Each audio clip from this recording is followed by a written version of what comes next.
आपको भी लगता है कि बीजेपी वोट चोरी करती है? तो मुझे लगता है कि ये स्पॉन्सर्ड चोरी था क्या, या चोर के दिल में कोई चोरी है जिसके कारण वो चोर तो मिल नहीं रहा है कहीं से, और जो जिसका सामान चोरी है वो एफआईआर लिखा नहीं रहा है, तो चोरी हुई कहाँ है वो समझ में नहीं आ रहा। आप इंडस्ट्री की बात कर रहे हैं तो उधर प्रशांत किशोर भी बोल रहे हैं कि मेरे आने के बाद ही पलायन का मुद्दा क्यों उठा, मेरे आने के बाद ही बिहार में फैक्ट्री की बात क्यों हो रही है, इससे पहले कहाँ थे? आज से 5 साल पहले पिछड़ा पर चुनाव होती थी, लेकिन जब से मैं आया हूँ यहाँ मुद्दे की बात हो रही है, शिक्षा की बात हो रही है, रोजगार की बात हो रही है। मानते हैं कि वो आईना दिखा रहे हैं बिहार को? प्रशांत किशोर जी, मैं तो धन्यवाद देना चाहूँगा आदरणीय बिहार के अपने युवराज भाई तेजस्वी यादव जी का, और अपने देश के स्वयंभू युवराज आदरणीय राहुल गांधी जी का, और उनके साथ पूरी टीम जो आई थी। हमारी जो प्रचंड बहुमत जिसकी मैं बात कर रहा हूँ उसको उन्होंने मजबूत कर दिया। जो मोहब्बत के दुकान के 2-2, 3-3 सेल्समैन जो बाहर से आए, जिन्होंने लगातार हमारे बिहारी भाइयों बहनों को गाली देने का काम किया, वो उनके स्टेज पे, उनके गाड़ी पे उनके साथ घूम रहे थे। मुझे लगता है इस पूरे बिहार ने देखा है। तेजस्वी यादव जो योजना लेके आ रहे हैं, आपके जो नेता हैं उसे बिहार में लागू कर दे रहे हैं, बिजली फ्री करना, पेंशन बढ़ाना। उन्होंने कहा है कि सबसे पहले ये हमने तय किया था और आप लोग डरे हुए हैं, ऐसा उनका आरोप है कि एनडीए वाले घबराए हुए हैं हमसे। घबराहट मतलब? नमस्कार, आप मीडिया दर्शन देख रहे हैं और मैं हूं आपके साथ अंजलि तिवारी। बिहार विधानसभा चुनाव को लेकर दोनों गठबंधन जो है बिहार में जोरों शोरों से लग गई है, महागठबंधन और एनडीए तमाम तरह की योजना जो है अभी नई नई लागू हो रहे हैं, लेकिन विपक्षी भी उस पर कहीं पीछे नहीं हट रहे हैं। तमाम तरह के दावे जो है वो भी ठोक रहे हैं कि आप लोग मेरा कॉपी करने का काम कर रहे हैं। अभी वोटर सुधार यात्रा राहुल गांधी और तेजस्वी यादव चल रहे हैं और उसमें मोदी जी के मां को लेकर तमाम तरह की टिप्पणियां की गई है। हमारे साथ बीजेपी के त्रिविक्रम नारायण सिंह जी मौजूद है। बहुत बहुत स्वागत है आपका मीडिया दर्शन में। कैसे हैं आप? बिल्कुल ठीक, आप सब कैसे हैं? और आपके सारे व्यूवर्स का मेरी तरफ से सादर प्रणाम, सादर अभिनंदन। आपको भी लगता है कि बीजेपी वोट चोरी करती है? पता नहीं चोरी कहाँ हुआ, मैं तो ढूंढ रहा हूँ। और कभी एक भारत के संविधान में एक नियम है, आप चोरी अगर होती है तो आप एफआईआर करिए। तो अभी आप ईसीआई का वेबसाइट का पोर्टल खोल के देख लेंगे, जहाँ जो ये मतदाता पुनर्निरीक्षण का काम चल रहा है, उस पर एक पोर्टल है जहाँ पे कि कितने ऑब्जेक्शंस अभी तक दाखिल हुए हैं। मुझे लग नहीं रहा है कि कोई इतना बड़ा संख्या आरजेडी के तरफ से और कांग्रेस की तरफ से अभी तक एक भी ऑब्जेक्शंस नहीं आए। ये चोरी हुआ कहाँ है वो पता नहीं चल रहा है। ये इतना घूम गए बिहार, लेकिन अभी तक एक भी ऑब्जेक्शन आया नहीं उनकी तरफ से। तो मुझे लगता है कि ये स्पॉन्सर्ड चोरी था क्या, या चोर के दिल में कोई चोरी है जिसके कारण वो चोर तो मिल नहीं रहा है कहीं से, और जो जिसका सामान चोरी है वो एफआईआर लिखा नहीं रहा है, तो चोरी हुई कहाँ है वो समझ में नहीं आ रहा है अभी। वोटर आधार यात्रा के दौरान मोदी जी की मां को लेकर जिस तरह के शब्द इस्तेमाल किए गए, उसको कैसे देखते हैं आप? क्या कहेंगे, क्या विपक्षियों के द्वारा किसी के भी मां के लिए ऐसे शब्द इस्तेमाल करने चाहिए? ये मानव संवेदना को, खास करके बिहार ऐसी धरती पे, माँ सीता की धरती, माँ मैथिली की धरती है ये। अभी कुछ दिनों पहले अपने गृह मंत्री जी ने आके माँ सीता के एक भव्य मंदिर का शिलान्यास किया था यहाँ पे, और पूजा अर्चना की थी। उसी धरती पे कुछ दिनों बाद बिहार के स्वयंभू युवराज और इस देश के स्वयंभू युवराज दोनों एक एडवेंचरस यात्रा पे निकलते हैं। मोहब्बत की दुकान सासाराम में खोलते हैं और उस दुकान के प्रोडक्ट को ले जाके दरभंगा में उनका असली चरित्र और असली चेहरा दिखाते हैं। वहाँ आप महिला हैं, हमारी बहन है, वहाँ एक माँ के बारे में आप अभद्र टिप्पणी पब्लिक प्लेटफॉर्म से कर रहे हैं, चिल्ला के बोल रहे हैं। और मैं आप सबों का, खास करके मीडिया बंधुओं का मैं बहुत बहुत धन्यवाद देना चाहूँगा कि बहुत ही गंभीरता से आप लोगों ने अपने कर्तव्य का निर्वाह किया है, कि उस वीडियो को आपने बिलीव किया है, जो ऑडियो था उसको बिलीव किया है।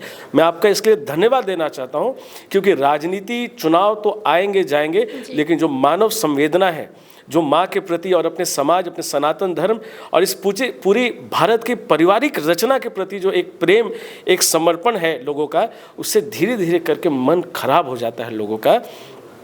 उस तरह से एक महिला, एक माँ जो इस धरती पे नहीं है, उसके ऊपर टिप्पणी करना। और आज इतना समय हो गया, अभी तक इस महागठबंधन के लोगों में से किसी का भी एक आधिकारिक टिप्पणी नहीं आया इसके ऊपर। इसका मतलब हम इसी तरफ अपनी राजनीति को बढ़ा रहे हैं, एक हेट्रेड की राजनीति, एक घृणा की राजनीति, एक तिरस्कार की राजनीति। एक तरफ हम कहते हैं कि माँ बहन योजना से माताओं बहनों को सम्मान देंगे, माताओं और बहनों को पैसा का सम्मान नहीं चाहिए। उन्होंने आपको सम्मान दिया है। आज हम इस धरती पे ब्रह्मांड के रचयिता हमारी माँ होती हैं। हमारे सनातन धर्म में देव की पूजा से पहले देवी की पूजा होती है। हम अपनी धरती को भी माँ कहते हैं, और वहाँ आपके लोग आके अभद्र टिप्पणी कर रहे हैं। अब कुछ सवाल मैं आपसे करना चाहूँगी, थोड़ा तीखा होगा, माफ़ी चाहती हूँ, लेकिन जिस जगह पे आप अभी मौजूद है ये रोहतास जिला है, आपका सटा औरंगाबाद जिला। इन दोनों एरिया को देख लिया जाए तो आपकी गठबंधन इतनी कमज़ोर है कि कहीं भी आपके विधायक नहीं है। और अभी बीजेपी की स्थिति ये हो गई है यहाँ पर कि आपको अपनी गठबंधन को मजबूत करने और लोगों से ये कहने की नौबत आ गई कि अगर हम हार रहे हैं तो आप हमें कारण बताइए। कैसे देख रहे हैं इसको?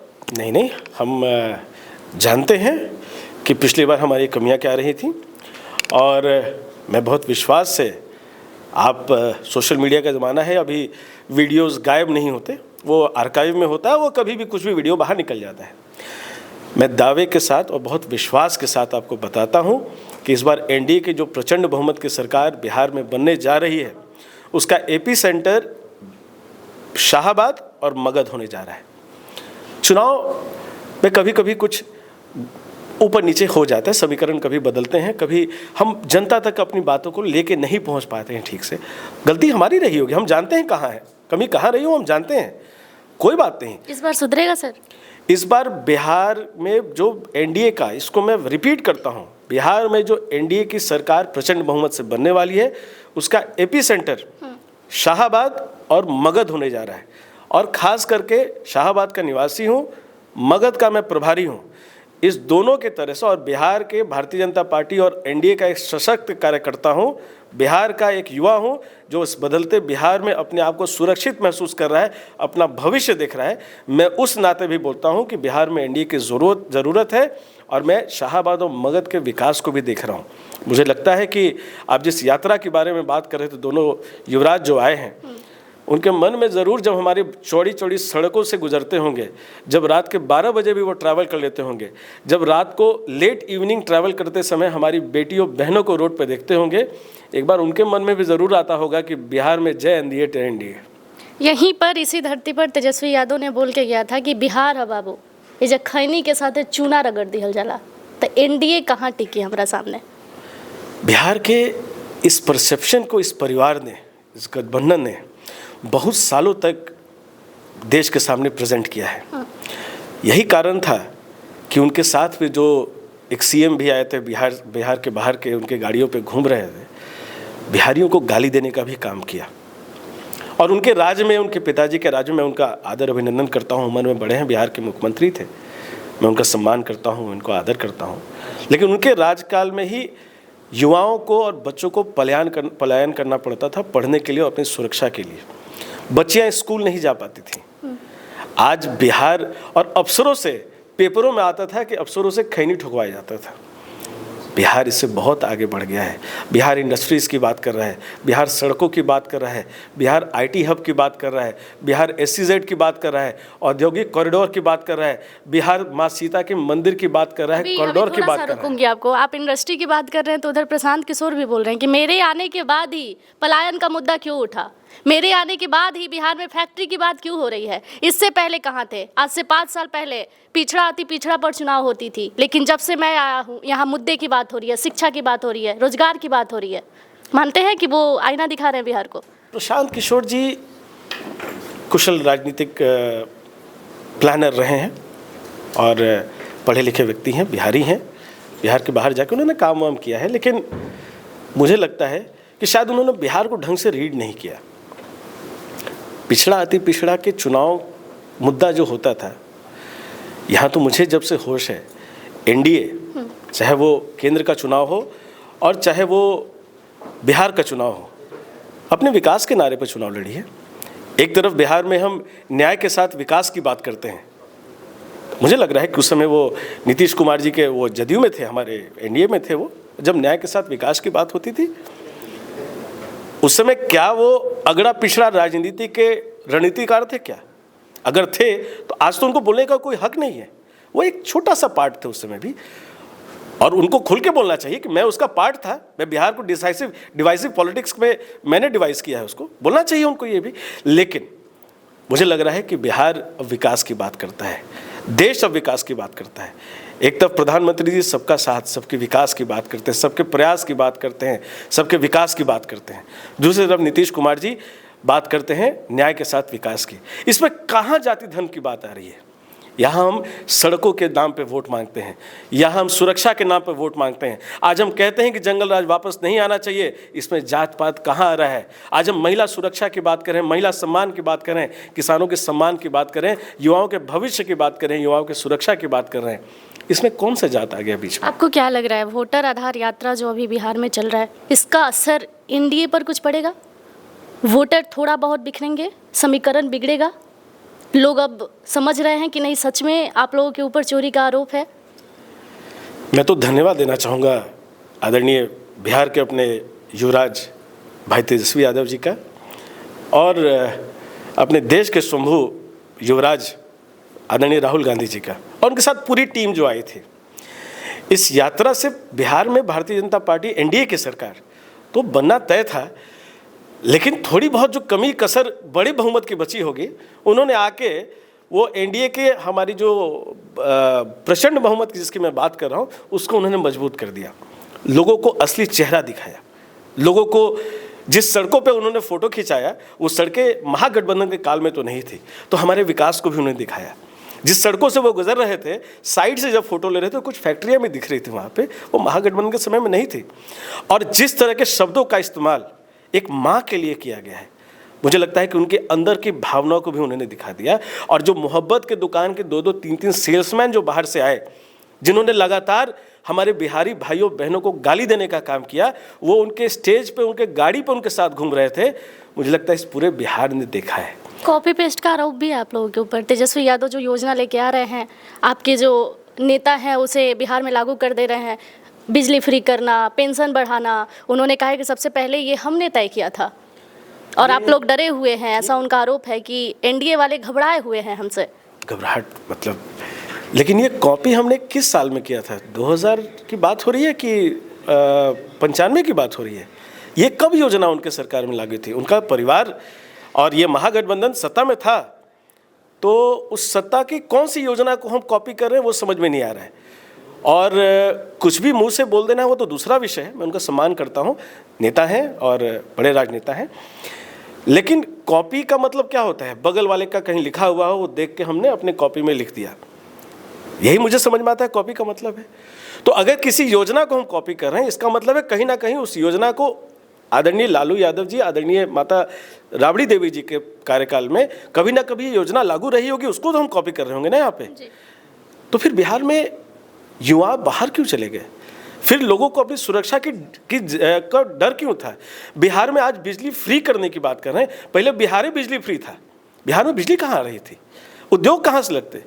तो ये जब पहले ये था ही नहीं तो हम कॉपी कहाँ से करेंगे?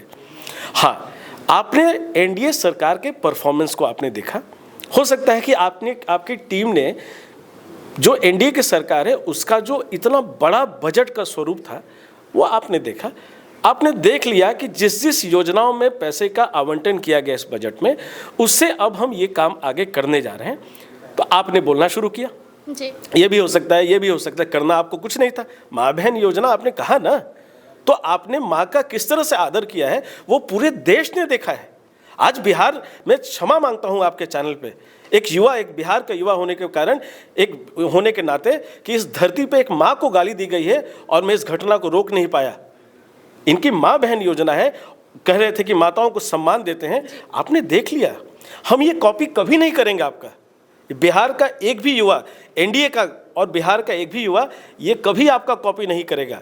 लेकिन कॉपी करने के लिए भी एक कहीं लिखना पड़ता है। आपकी सरकार में हमने देखा है कि माँ बहन योजना क्या थी। हमारी माता समान आदरणीय राबड़ी देवी जी मुख्यमंत्री बनी, हमारी बड़ी बहन मीसा जी गई राज्यसभा, उसके बाद फिर लोकसभा लड़ी वो। हमारी एक छोटी बहन बच गई थी तो वो भी सारण से चुनाव लड़ ली। तो माँ बहन इतने दूर तक ही सीमित था, बाकी गरीबों की जो माँ बहनें बेटियां थीं वो बड़े बड़े लोगों की संपत्ति लोग मानते थे। डर के कारण बहनें स्कूल नहीं जाती थीं। हम सब ने उस बिहार को भी देखा है, हम उसकी कॉपी नहीं करने जा रहे हैं। हमारा आपका क्या विचार है? आपने बड़ा संघर्ष किया, पत्थर भी खाया बीजेपी के लिए, चुनाव लड़ने का मूड है? पत्थर मैंने चुनाव और बीजेपी के लिए नहीं, बीजेपी में हम लोग को सिखाया जाता है और पूरे एनडीए का स्वरूप यही है, नेशन फर्स्ट, पार्टी सेकंड, और थोड़ा बहुत जान बच जाए तो अपने बारे में सोच लेना, सेल्फ तो क्या लास्ट। सोच रहे हैं अपने बारे में? बिहार की सेवा करने का मौका जो आज भी मैं कर रहा हूँ, उसका स्वरूप कभी भी बदल सकता है, कोई बड़ी बात नहीं है। और पार्टी और एनडीए ने जो विकास की जो बयार बहाई है, पार्टी ने काम करने का मौका दिया है, जनों से, लोगों से मिलने का मौका दिया है, उनकी बातों को सुनने का मौका दिया है, उनके बारे में आवाज़ उठाने का मौका दिया है। ये बहुत है मेरे लिए। और पार्टी और एनडीए में, हमारी बीजेपी और एनडीए में ये स्वरूप बदलते रहते हैं। बिहार का एक बूथ का कार्यकर्ता भी बिहार के सीएम बनने की क्षमता रखता है, क्योंकि उसको इस माटी से प्यार है। वो विकास की बात करता है, वो बिहार के बदलते बिहार की बात करता है, वो बढ़ते बिहार की बात करता अब है। घुमा के नहीं, सीधा पूछेंगे, कहाँ से चुनाव लड़ना चाहते हैं सर? ये पार्टी निर्णय करती है, ये हमारे हाथ में नहीं होता है। पार्टी के कार्यकर्ता हैं, अलग अलग दायित्व जो मिलता है उस पर आगे बढ़ जाते हैं। और जिस पत्थर और डंडा खाने की बात कर रही हैं, वो भी बिहार के युवाओं, बिहार की माताओं, बिहार के किसानों के लिए था, क्योंकि आक्रोश अगर जिंदा है तो जिंदा दिखना चाहिए। तो उस समय की मांग वो थी, और हम लोग आगे संघर्ष में भी पीछे नहीं हटेंगे, सेवा में भी पीछे नहीं हटेंगे।